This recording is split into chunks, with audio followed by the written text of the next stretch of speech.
Bukan buat Pak Rudi Julianto ya. Boleh Pak Rudi dijelaskan sedikit kira-kira konsep dasarnya akan seperti apa? Ya, pada Pak Rudi dipersilakan. Selamat siang teman-teman semua. Terima kasih telah hadir pada acara demo kali ini.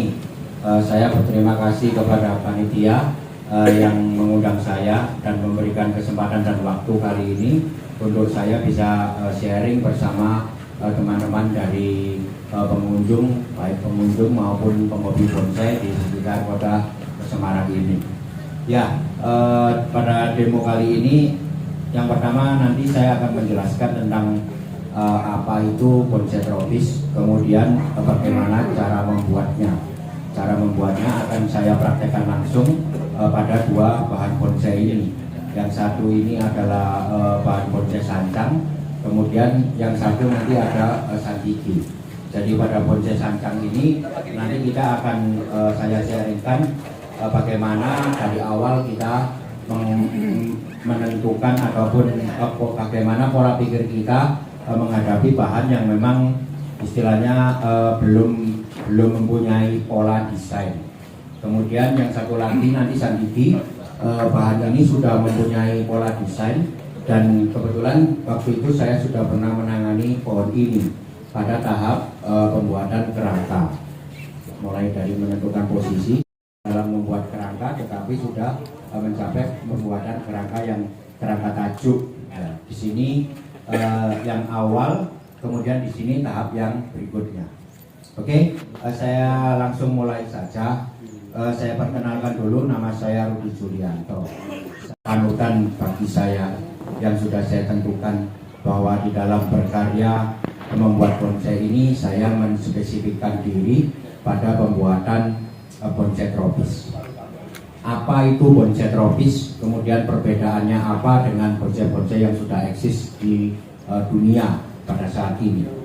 Seperti kita tahu teman-teman, di dunia ini yang sudah eksis ada dua genre bonsai yang kuat, yang berasal dari teman-teman dari negeri Cina, kemudian ada pula yang berasal dari teman-teman yang berada di negeri Jepang.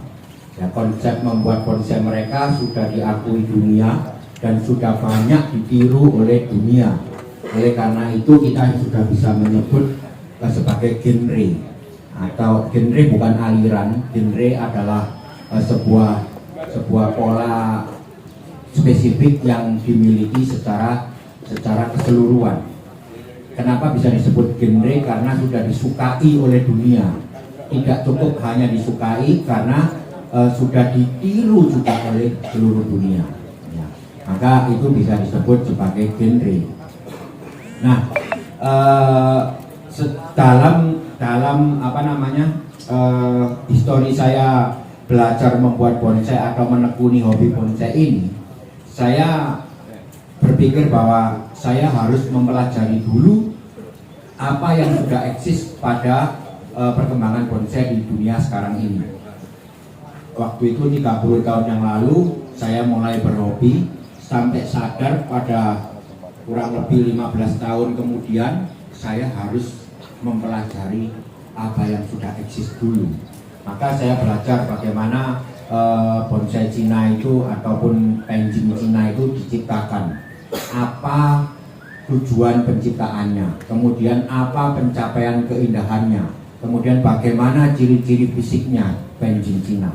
Saya belajar pula bonsai Jepang, sama yang saya pelajari adalah bagaimana mereka bisa mencapai sebuah keindahan dari karya. Falsafahnya apa, konsep-konsepnya apa, saya pelajari semua. Dengan mempelajari kedua eksistensi ataupun dua genre yang berbeda ini, saya bisa melihat sebuah perbedaan antara konsep yang diusung oleh teman-teman dari Cina dan konsep yang diusung teman-teman dari Jepang sebagaimana yang bisa kita tahu sekarang ini disebut bonsai. Nah, di Cina mereka banyak mengusung menampilkan sebuah presentasi alam.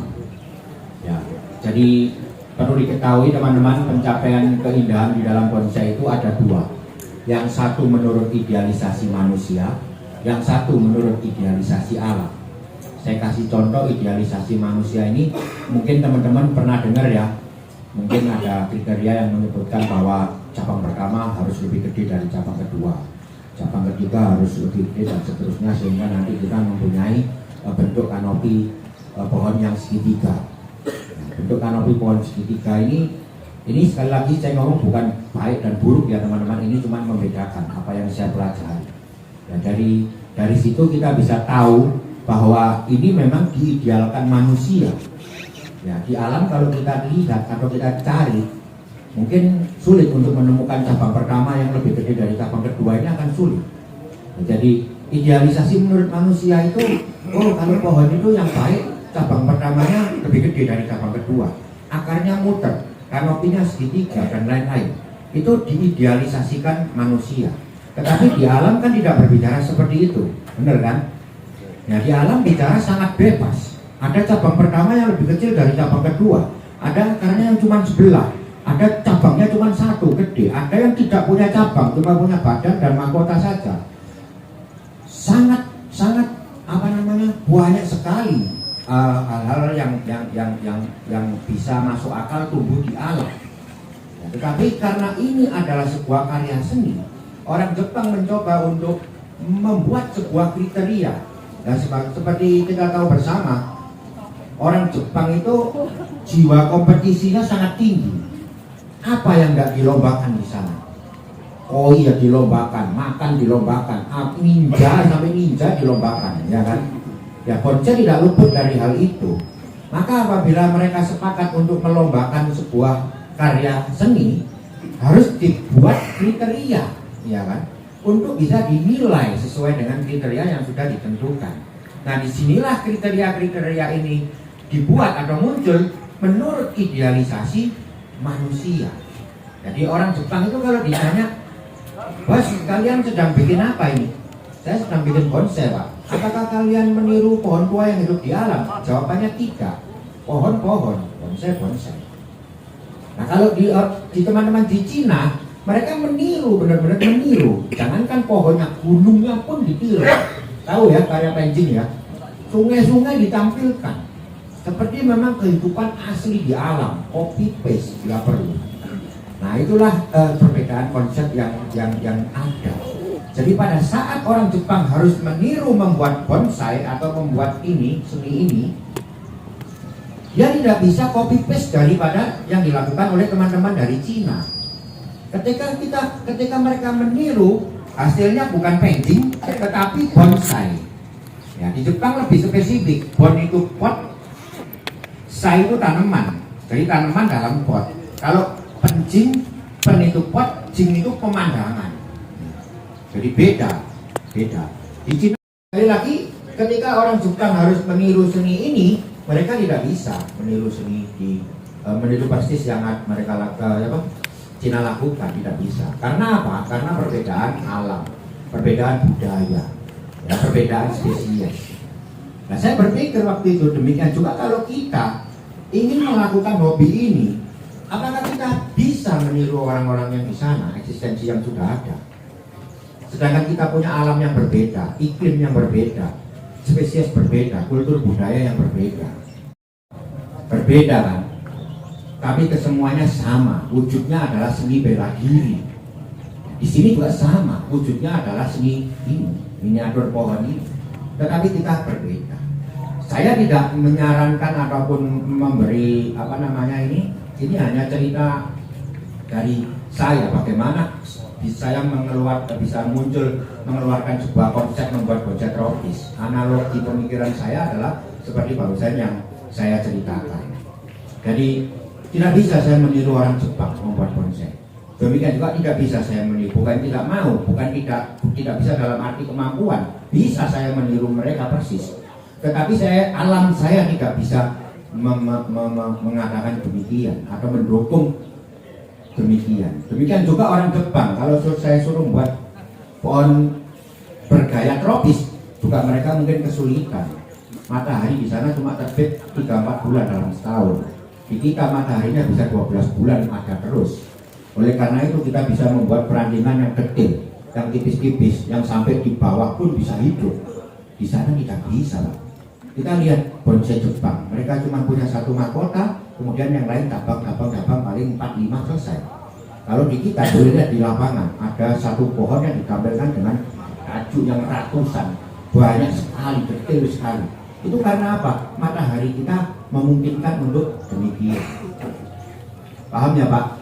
Jadi inilah dasar saya kenapa saya memilih menspesifikkan diri untuk membuat bonsai tropis. Kemungkinan ada pertanyaan Pak, silakan. Barangkali masih ada yang kurang jelas dari penjelasan saya. Silakan dipertanyakan sebelum saya melanjutkan kepada bagaimana nanti cara membuat bonsai tropis. Oke, Bapak mohon maaf nih, mikrofonnya jauh, boleh berdiri aja Pak? Iya. Dari mana Pak? Semarang. Dari Semarang. Nama? Tepuk tangan dong buat Bapak Rudi dari Semarang. Apa Pak yang mau ditanyakan? Ya nggak apa-apa, di situ aja Pak. Kalau Pak Rudi tadi ingin supaya kita punya sesuatu yang berbeda, tidak penting, tidak bonsai. Di Cina ada kuku, di Jepang ada karate, kita punya pencak silat. Apakah mungkin kita juga Indonesia memunculkan yang namanya bukan penting, namanya sudah bukan bonsai, tapi pakai nama yang lain, misalkan Nippon Spot, miniatur pohon tropis dalam pot, sehingga namanya kita beda, kayak Jepang lah, dia tidak lagi pakai nama penting, tapi pakai nama bonsai. Bagaimana kalau Indonesia punya nama sendiri? Terima kasih. Terima kasih buat Bapak. Ya, coba Pak Rudi ya. Kedengaran ya Pak tadi ya? Iya. Ya itu jadi gini Pak, sebuah genre itu akan muncul kalau disukai, berkali saya ngomong. Yang kedua harus ditiru. Nah, kita kasih contoh aja genre musik ya, ada induknya itu kan musik klasik, ya. Kemudian terpecah-pecah menjadi ada yang rock and roll, ada yang blues, ada yang reggae, sampai pada akhirnya ada musik rap. Musik rap itu diciptakan oleh orang-orang kulit hitam di Amerika tahun 70-an. Kemudian mereka asik sekali mengembangkan musik rap di sana. Selama musik rap masih berkembang di Amerika sana, dia belum bisa disebut genre. Tetapi sekarang bapak-bapak boleh lihat, orang Jepang nge-rap, orang Cina nge-rap, orang Korea breakdance. Itu budaya hip hop itu sudah menular ke seluruh negeri, maka rap bisa dikatakan genre baru. Ya. Kemudian masalah penyebutan, kalau di Cina itu kencing, di Jepang bonsai, di Indonesia apa? Ya monggo, silakan disebut, silakan dijuluki, silakan. Saya bukan orang yang harus mendeklarasikan sebutan ini. Saya mencoba untuk menawarkan pola pikir membuat bonsai tropis. Ini sudah berjalan kurang lebih 2013, 9 tahun saya mensiarkan bagaimana cara membuat bonsai tropis. Tetapi apakah yang saya coba ini disukai oleh teman-teman? Apakah yang saya coba ini ditiru oleh teman-teman? Ya, itu masih jauh sekali. Di Jepang itu sudah 500 tahun mereka berbonsai. Di Cina sudah 1000 tahun. Di kita masih 50 tahun. Bahkan kalau boleh dianalogikan, bayi ini masih embrio dalam kandungan, mungkin usianya masih sebulan. Ya. Nanti kalau sudah 9 bulan lahir baru dikasih nama. Oke. Kalian ya Pak? Oke Pak. Oke, ada 2 pertanyaan lagi tidak nih? Oke. Saya mungkin terima kasih, mungkin udah teman-teman udah pada ngerti ya, udah pada paham ya. Ini hanya sharing saya.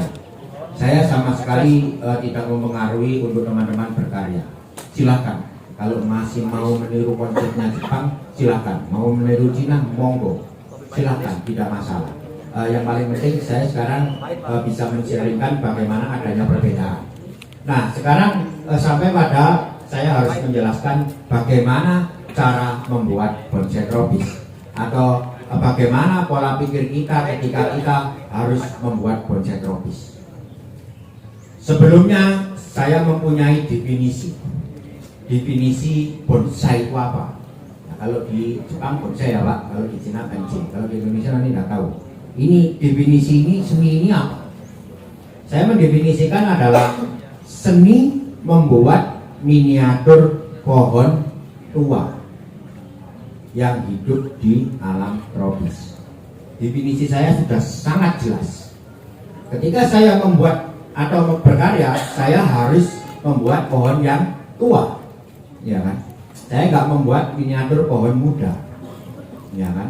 Kemudian pohon tua yang hidup di alam, ya, maka apapun hasilnya ini harus mempresentasikan sebuah kehidupan yang hidup di alam. Bahkan mungkin pengaruh-pengaruh alam bisa saya masukkan dalam presentasi karya saya, seperti tertiup angin, itu kan presentasi pengaruh alam. Seperti kerusakan-kerusakan ini kan presentasi kerusakan alam. Nah, ini harus ditampilkan. Tidak sekedar mungkin ada keringan saya tampilkan hanya sekedar aksen atau hiasan atau pemanis, tidak. Keringan harus saya tampilkan bahwa ada apa ini kok bisa kering. Terus setelah kering ini bagaimana perwujudan kehidupan setelah itu. Nah, itu yang saya maksud presentasi pohon yang hidup di alam. Kemudian alam apa? Alam tropis. Saya tidak membuat bonsai yang atau miniatur pohon yang hidup di alam subtropis atau di sana, di Jepang sana atau di Eropa sana. Karena saya pasti tahu bahwa pertumbuhan atau pola tumbuh pohon di alam tropis dengan pertumbuhan di pohon di alam subtropis pasti berbeda. Nah, saya tidak meniru kehidupan pohon yang di sana. Saya khusus meniru yang di alam tropis. Jelas, clear, tidak bisa melenceng dari itu. Kalau karya saya tidak mempresentasikan pohon itu yang saya definisikan tadi, ya berarti saya sedang membuat karya genre lain, misalkan gitu. Nah, seperti saya kasih contoh lagi, saya mau menggambar orang, jelas kan? Bukan anjing, bukan binatang, nah, betul. Kemudian orang wanita, seorang wanita, jelas saya nggak akan gambar pria. Tua, jelas saya nggak akan gambar anak-anak. Duduk, jelas saya nggak akan gambar berdiri. Kan jelas sudah. Seorang wanita tua sedang duduk, udah jelas itu. Tetapi duduknya bagaimana, wujudnya apa, nah itu monggo kreativitas kita.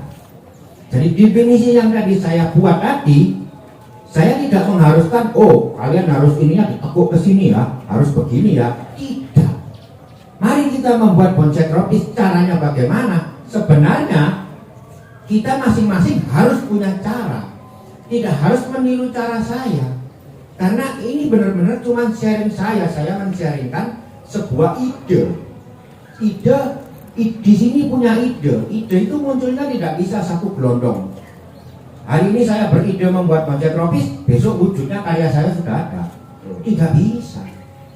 Hari ini orang beride bahwa kendaraan itu tidak perlu dikontel, harus punya mesin, besok tercipta sepeda motor, tidak bisa.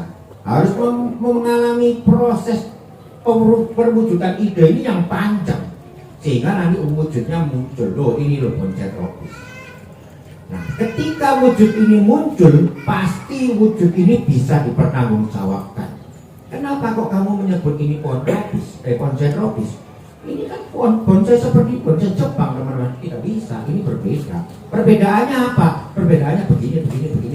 Nah, itu yang saya sebut karya yang bertanggung jawab, yang merupakan proses perwujudan ide dasar tadi. Nah, di situ. Nah, jadi dalam kesempatan kali ini saya akan membagikan sedikit atau secara garis besar bagaimana mewujudkan atau membuat bonsai tropis. Pada dasarnya untuk itu tadi kan saya sudah bilang bahwa saya ini meniru pohon tua yang hidup di alam tropis. Saya membuat miniaturnya. Oleh karena itu miniatur tahu ya teman-teman ya. Jadi membuat sesuatu yang lebih kecil dari ukuran sebenarnya. Itu miniatur. Terserah mau skalanya mau 1:10, 1:100, 1 berapa, terserah. Tetapi kita mencoba untuk mewujudkan itu dalam presentasi seni ini. Tentunya contoh saya adalah pohon-pohon tua yang hidup di alam tropis dong. Nah, itulah yang saya pelajari. Apa yang saya pelajari bukan bentuknya, Pak. Jadi perwujudan membuat miniatur pohon ini definisinya bukan seperti copy paste. Jadi saya ingin membuat beringin di alun-alun sana persis seperti itu, rupanya persis ganda.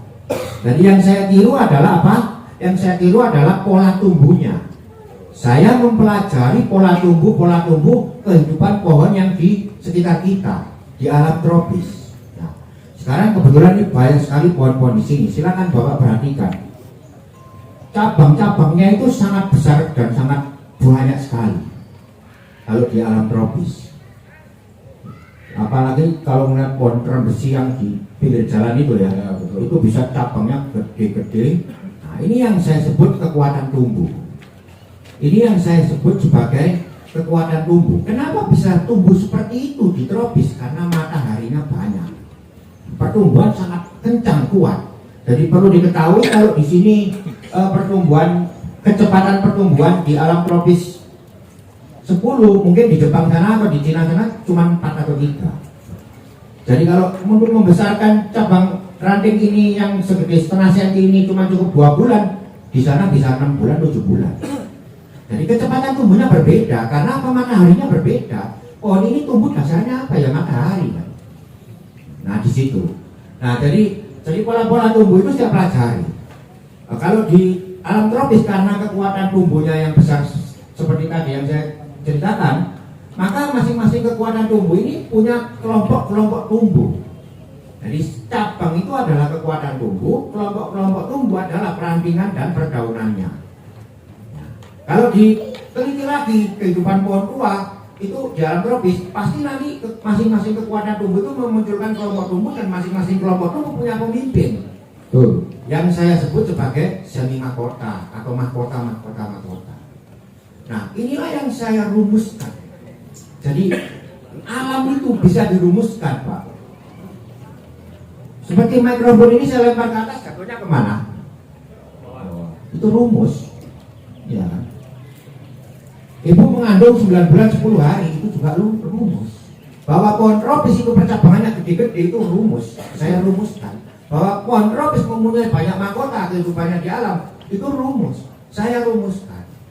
Segala macam kehidupan tentang pohon tropis saya pelajari, termasuk cabang ranting yang menyilang. Bahwa pertumbuhan menyilang ini jelek ya saya rumuskan jelek. Oleh karena itu saya tidak lakukan pada karya saya. Ada cabang yang melintang, karena apa? Nanti menimbulkan kejelekan. Karena di dalam karya seni, pada hakikatnya semua karya seni ingin menampilkan keindahan. Ya kan? Ya, yang jelek-jelek juga saya pelajari. Untuk saya avoid, untuk saya singkirkan, tidak ditampilkan. Seperti itu. Makanya tadi saya ngomong sangat banyak sekali yang bisa kita rumuskan tentang pohon tropis dan bisa dibuat konsep pada masing-masing kita. Nah itu apa namanya, sedikit dasar pemikiran, sedikit pola pikir yang saya contohkan. Bagaimana saya harus mengawali supaya saya mengerti untuk bertindaknya ini dasar pola pikirnya apa. Nah selanjutnya ketika saya harus benar-benar berkarya, saya menghadapi bahan. Nomor 1 yang saya pikirkan adalah anatomi dari pohon. Pohon itu mempunyai anatomi akar, batang, cabang, ranting, anak ranting dan seterusnya. Itu anatominya. Selain daun ya, kemudian daun. Nah, anatomi ini saya gambarkan sebagai sebuah kehidupan. Ya, pada awalnya pohon itu tumbuh dari biji berupa kecambah. Tahu ya, keluar akar dikit, satu batang, 2 daun. Ya kan, itu tunas. Artinya itu permulaan kehidupan sebuah pohon. Nah, ini yang saya pegang. Ini yang saya pegang sebagai falsafah hidup dari sebuah kehidupan pohon. Yang saya gambarkan pada karya bonsai, ada karya ini seni membuat miniatur pohon ini sebagai raga dari sebuah pohon. Raga dari sebuah pohon itu saya definisikan sebagai flow atau gerak dasar. Gerak dasar itu apa? Saya definisikan lagi, pergerakan batang yang dimulai dari tumbuhnya akar, gerakan batang diakhiri dengan tumbuhnya mahkota. Kenapa kok saya mendefinisikan seperti ini? Karena dari definisi dasar ini atau dari gambaran dasar ini, kita sudah bisa melihat sebuah gambaran pohon tua. Sudah saya pelajari, syaratnya pohon itu bisa terlihat tua kalau dia punya mahkota. Itu yang paling penting. Banyak kan karya bonsai yang batang, atasnya mahkota yang matang, tanpa cabang. Banyak kan? Kelihatan tua. Cabang itu sebagai pengikut daripada itu tadi. Ini adalah raga kita. Raganya itu berupa kaki yang menapak tanah, kemudian ini semua sampai ke kepala. Raga ini wujud dari manusia. Nah itu, jadi yang utama, yang paling dasar menurut saya untuk diperhatikan di dalam menghadapi sebuah bahan itu adalah raganya dulu, gerak dasarnya dulu, flow-nya dulu, flow yang mengalir dari akar sampai ke mahkota. Kemudian perwujudannya adalah apa? Perwujudannya adalah menentukan posisi. Setelah posisi ini saya tentukan, maka kemudian saya menentukan macam-macam, misalkan arah tumbuh, misalkan kekuatan tumbuhnya kemana kita pelajari. Kalau dominasinya ke kanan, ya kita menentukan arah tumbuhnya ke kanan. Dengan cara apa perwujudannya? Dengan cara menentukan letak ataupun arah menghadapnya mahkota utama. Jadi kalau seperti pohon ini, pergerakannya ke arah sebelah sini, dominasi tumbuhnya kan ke arah sini. Ya. Dengan dominasi ke arah kemari, saya tidak bisa mewujudkan pohon ini arah tumbuhnya kemari. Siapa bilang? Bisa saja, kalau memang memungkinkan untuk dibuat kemari. Jadi arah tumbuh bisa saya tentukan untuk bonsai cuma 3, Pak. Nah, karena bonsai adalah salah satu karya seni yang dilihat dari satu sisi. Arah tumbuh cuma ada 3, yang satu ke kiri, yang satu ke atas, yang satu ke kanan. Cuma ini, kan saya nggak mungkin bikin bonsai yang menghadap ke depan atau ke belakang. Nah, yang 3 ini yang saya pegang. Jadi saya mempunyai 3 opsi, selalu mempunyai 3 opsi untuk menentukan arah tumbuh. Berdasarkan apa? Berdasarkan kondisi fisik dari pohonnya. Jadi itu dulu. Nanti selanjutnya saya akan praktekkan. Barangkali ada pertanyaan, silakan. Yo, ada yang mau bertanya? Orang sudah menjelaskan apa dulu sebelumnya.